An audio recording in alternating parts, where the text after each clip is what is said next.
better future. Windsor Castle still stands witnessing the ups and downs of history. And this time, it witnessed a silent victory of unity.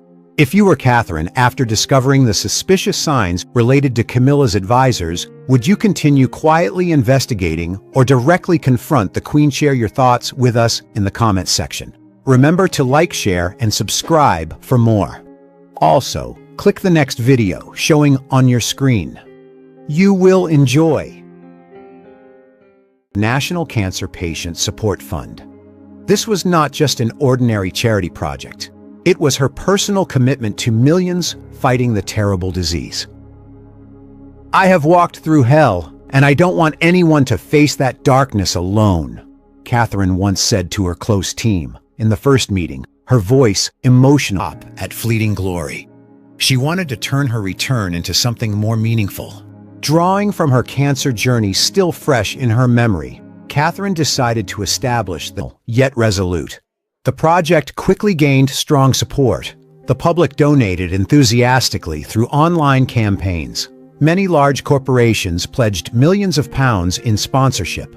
Leading medical organizations, renowned doctors, and even some national hospitals expressed their desire to collaborate. Obstacles began to appear. Meetings were canceled. Sponsors suddenly withdrew. Decisions that seemed approved were unexpectedly halted. At first, it all seemed like ordinary administrative hiccups, until an internal document was accidentally sent to Catherine's office, revealing a suspicious connection to Queen Camilla's closest associates. Is this merely a coincidence, or is someone in the palace secretly obstructing the future woman of the British royal family? On June 15, 2026, Windsor Castle sparkled under crystal chandeliers and flickering candlelight. The atmosphere of the state banquet was solemn, yet filled with excitement, as important international guests were present. But all eyes and camera lenses were fixed on one woman, Princess Catherine. After many months away due to her grueling cancer treatment journey, he was deeply pained. The king immediately ordered a strict internal investigation. The UK Parliament also joined in oversight to ensure transparency. After many weeks of reviewing documents, taking testimonies, and analyzing the chain of events, it was all tacit understanding among longtime advisors. There was no evidence proving Camilla masterminded the entire plan. When the matter was reported to King Charles, the conclusion was Camilla was indirectly involved through exchanges with advisors, but there was insufficient evidence to prove she was the mastermind of a deliberate sabotage plan. Under pressure from public opinion and the investigation results, Queen Camilla issued a difficult public statement. In a warm voice, Ashbury nodded in understanding. He knew the unwritten rules of the palace well. He carried out the directives skillfully through internal meetings and seemingly entirely reasonable administrative decisions. No one could easily trace the marks. But Camilla did not expect that Catherine had begun to notice the unusual signs. The continuous delays with the cancer fund could not escape a woman who had faced life and death trials. Catherine was intelligent, persistent, and increasingly sensitive to changes in the palace. The invisible walls that Camilla had unwittingly built were gradually becoming clearer in her daughter-in-law's eyes. These two strong women, reputation, but simply to prolong procedures, add extra checks, so she would have time to affirm her own role before the real transition occurred. "Just a bit more balance, Edward.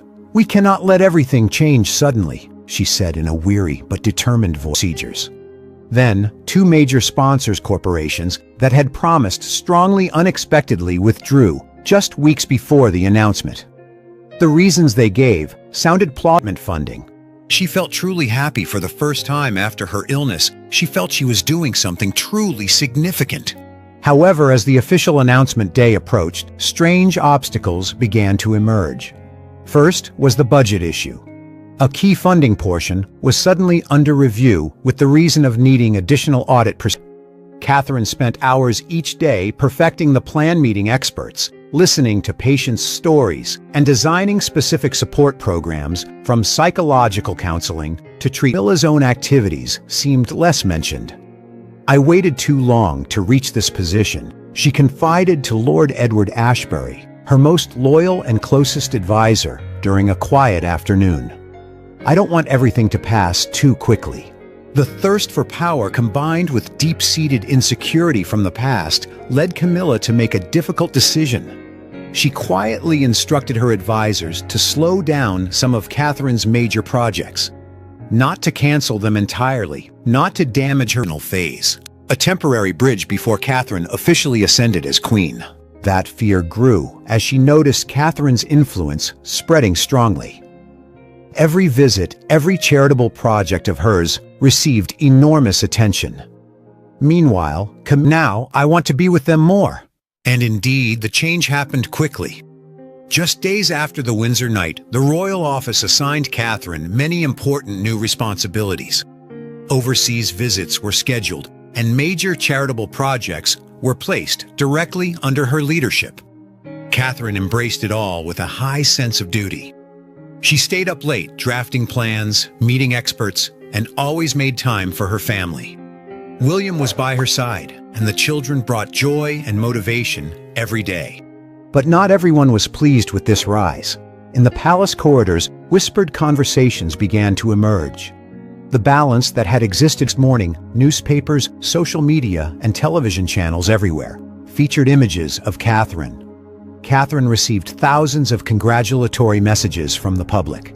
She sat in her private office, reading those words of encouragement, her heart full of emotion. "They were with me when I was at my weakest," she gently shared with an assistant. Duties in a smooth generational transition. The lover's knot tiara that Catherine wore was not just jewelry. It was a message she was carrying on Diana's legacy, bringing new breath to the monarchy in the modern era. But those with a keen eye noticed the change. Whispers spread right that night. Some royal observers murmured that this was a clear sign Catherine was being prepared for a greater role for the position of the future queen, replacing Camilla, who was still fulfilling her delaying the project. Not once, but in nearly all key cases, she sat silently in her office, clutching the documents tightly. Her heart pounded. Catherine felt not only anger, but deep disappointment. She had once respected Camilla, the woman who had patiently endured much criticism to stand by the king. An internal document was mistakenly sent to her office's email inbox. Upon opening it, Catherine was shocked to see the names of some of Queen Camilla's closest advisors appearing repeatedly in the decision. She had learned from her lessons of grace and perseverance in the palace. Yet now it seemed those closest to Camilla were placing obstacles in her path. Catherine did not rush to confront. She fully exposed. Catherine knew that after this confrontation, nothing could be the same. But she was ready to face all consequences because she believed truth and justice. Know who is truly behind all this. Ashbury paled his usual calm, somewhat shaken. The atmosphere between them was taut as a bowstring. This was the pivotal moment where the truth risked being would ultimately prevail.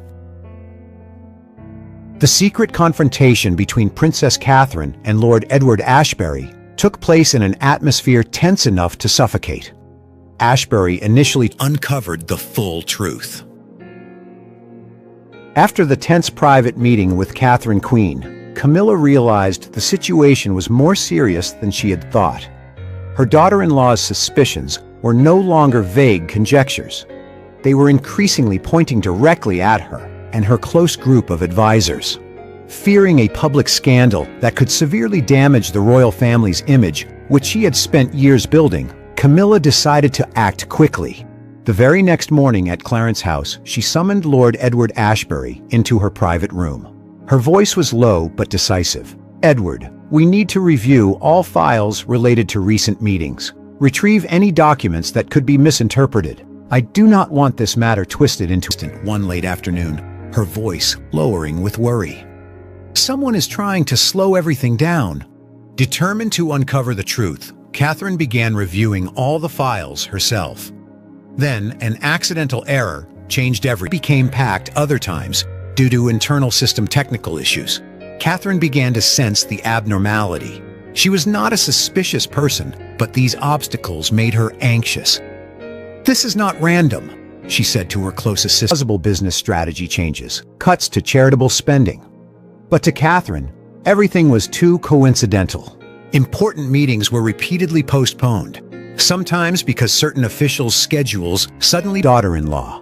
He had endured months of worry for Catherine's health, and tonight he saw her remarkable growth. As for Camilla, she maintained a calm expression and polite smile. For her for many months, now cheered with joy. International media unanimously reported, "Catherine is back, and she is stronger than ever." Meanwhile, King Charles and Queen Camilla sat in the place of honor. Charles smiled proudly, his eyes shining with joy, as he looked at his. In that smile lay a long journey of pain, perseverance, and hope.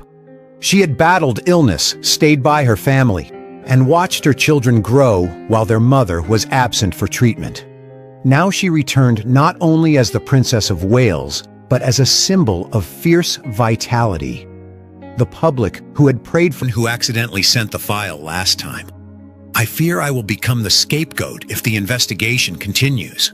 Lord Edward Ashbury appeared in nearly all the important meetings related to delaying Your Highness's project. "Please be careful, Your Highness." Catherine read the letter over and over, emotions surging. On one hand, gratitude for someone daring to speak the truth. On the other, growing anxiety. The name Lord Edward Ashbury, Camilla's closest advisor, stood out as a key figure. He was not only a participant, but seemed to coordinate many crucial decisions. From then on, Catherine shifted her investigation. She gathered information, cautiously avoiding attention. Each piece, fit together, made the picture clearer. Ashbury was no ordinary advisor. He had deep influence connections across many palace departments. But then the Windsor night changed everything. "The future queen!" Camilla muttered, her voice complex, as she heard the phrase repeated on television programs. She did not hate Catherine. On the contrary, she appreciated the younger woman's warmth, sense of duty, and natural appeal to the public. Catherine represented the new generation, youthful, modern, and full of hope after the storm of illness. But that very thing made Camilla afraid. She feared history would record her only as a transition in Diana's shadow, harshly criticized by the public, called by unkind names. She had lost much time and effort before gradually gaining acceptance. Those years had forged her into a resilient woman, but also left invisible scars. Now, after becoming queen, she had finally found relative peace, trying to piece together the puzzle. Worry gradually gave way to iron determination. This was no longer just about a personal charity fund. It was about her credibility, her ability to knew that in the royal family, everything required evidence and caution. She began quietly gathering more information, reviewing every meeting and decision. Each night, after William and the children were asleep, she still sat examining documents truly contribute to the country and fairness within the palace. The invisible walls were becoming clearer than ever. They were not the cold stone walls of Windsor Castle, but silent power barriers and calculations hidden under the guise of administrative procedures. Catherine realized that the journey ahead was being severely tested, and just one small mistake could cause everything to explode. At the same time, after discovering the names of Camilla's close advisors in the accidentally sent internal document, Catherine could not sit still. Her initial disappointment gradually turned. Catherine only wanted to fulfill the good things she had promised herself and the people. Tension rose higher. No one said it aloud, but both felt it, the fragile balance in the royal family. Though unwilling to confront each other directly, were being drawn into a silent struggle. One side held the fears of the past, the other, the desire to contribute to the future. Camilla believed she was protecting the stability of the royal family, participating in budget approvals to scheduling meetings. He was like a silent coordinator, always in a position to influence the progress of major projects without leaving direct traces. Catherine felt unease creeping in. This was no longer a simple administrative delay. Behind it was a system protecting certain interests. She decided to set Camilla aside for now and focus resources on Ashbury. With help from a few trusted assistants, she gathered more evidence: internal emails, meeting minutes stored elsewhere, and indirect testimonies from. In her persistent investigation, Catherine focused more deeply on Lord Edward Ashbury. The deeper she dug, the more surprised she was by his real role. Ashbury was not just an ordinary advisor. He appeared in nearly every key link, from contacting sponsors for many years in the royal family was being disrupted. Catherine was aware of it, but she did not back down. She knew that the higher the position, the greater the pressure. And the first challenges had quietly arrived like undercurrents beneath the calm waters of Windsor Castle. The Windsor night was beginning to brew. In the days following the Windsor State banquet, Princess Catherine was full of energy and determination. The image of her in the red dress and lover's knot tiara remained vivid in the public's mind. But Catherine did not want to stop. It was not just a grand banquet. It was the moment marking the powerful return of a woman who had overcome adversity. Catherine was no longer a recovering princess. The public eagerly awaited what she would bring next. But few knew that behind the brilliant halo, silent conflicts were being. Camilla Catherine began, her voice calm but clear. I greatly respect you and what you have contributed to the royal family. But I cannot overlook the continuous obstacles that the National Cancer Patient Support Fund is facing. Budgets under review, sponsors withdrawing, meetings postponed. Everything is too coincidental. I have seen the names of some of your advisors appearing in those decisions. Can you tell me the truth? Camilla was silent for a moment, a flash of weariness and caution in her eyes.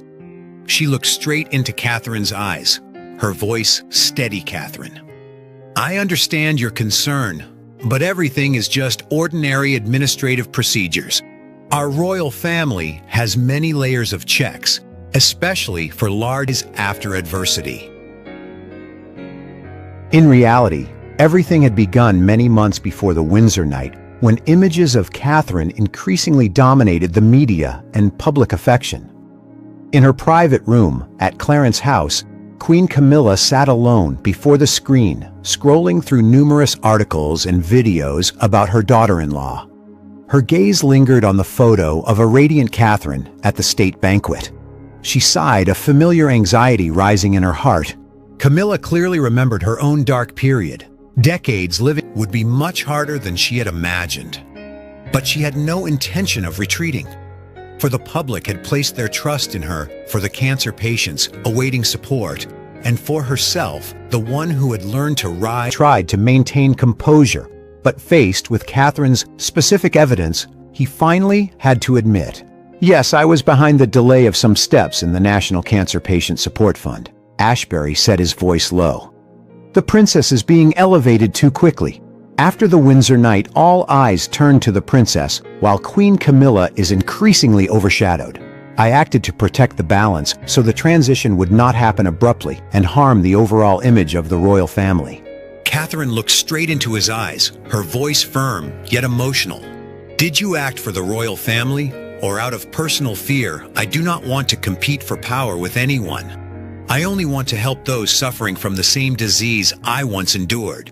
Ashbury admitted he acted in the spirit of instructions from Queen Camilla, but insisted there was no direct written order. Her elegant curves, highlighting the resilience and grace that the British public and the world had come to love. On her carefully styled hair, the lover's knot tiara sparkled, the tiara once belonging to Diana, a symbol of elegance, tragedy, and royal legacy. The moment Catherine stepped into the grand hall, the entire room seemed to light up. Whispers, applause, and murmurs of the future queen spread rapidly. Catherine smiled warmly, nodding to everyone with natural grace. But behind, Catherine returned surprisingly and radiantly. There had been no prior official announcement from the royal office. She simply appeared like a quiet affirmation that she was ready. Her deep red dress hugged her nights. Catherine decided to act directly. She arranged a private meeting with Queen Camilla in a discreet room in the palace. The atmosphere of the meeting was heavy, though both tried to maintain polite appearance into a determination to clarify the truth. She knew that if she let things continue, not only would her cancer fund be affected, but her own credibility and ability to contribute would also be harmed. After many sleepless nights, Catherine wore simple attire and sat upright with a determined gaze. Camilla sat opposite, looking weary, but still exuding the poise of a queen who had weathered many storms. Your Majesty, Queen, projects involving public funds. Do not let rumors or misunderstandings shake the trust between us. We are all serving the same goal for the king, for the British people. Catherine clearly sensed the evasion in the answer. There was no direct admission nor a specific explanation into a public conflict, but fate seemed to help her. Just a few days later, a longtime assistant of Camilla's, who was about to resign for personal reasons, secretly contacted her. He sent Catherine a detailed list of internal meetings over the past few months, accompanied by a